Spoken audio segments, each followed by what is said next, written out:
ભાવનગરમાં એસબીઆઈની પીએમઈજીપી યોજના કૌભાંડ થયું અને તે મામલે હવે મોટો ખુલાસો થયો। નીલમબાગ પોલીસ સ્ટેશનમાં નોંધાયેલા કરોડોની છેતરપિંડી કેસમાં પોલીસે નીલમબાગ એસબીઆઈના ચીફ મેનેજર સંતોષ કુમારની અટકાયત કરી હતી। ગત 31મી માર્ચે પીએમઈજીપી લોનમાં ગેરરીતિ અને છેતરપિંડી મામલે ફરિયાદ નોંધાઈ હતી કે જેમાં અગાઉ 4 મહિલા લોન ધારકો અને 2 એજન્ટની ધરપકડ પણ થઈ ચૂકી છે। તપાસ દરમિયાન ચીફ મેનેજરનું નામ સામે આવતા પોલીસે વધુ કાર્યવાહી હાથ ધરી। સમગ્ર કેસમાં લોન ધારકો સામે અંદાજે 1.35 કરોડ રૂપિયાથી વધુની ગેરરીતિના આક્ષેપ થયા છે। આ કેસમાં એજન્ટ ભરત અડવાણી અને સુનિલ હસેજાની ભૂમિકા પણ શંકાસ્પદ માનવામાં આવી રહી છે।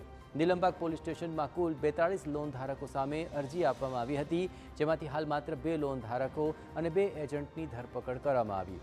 બાકી રહેલા 38 લોન ધારકો, એજન્ટો અને અન્ય સંકળાયેલા લોકો સામે ક્યારે કાર્યવાહી થશે તેને લઈને સવાલ ઊભા થઈ રહ્યા છે।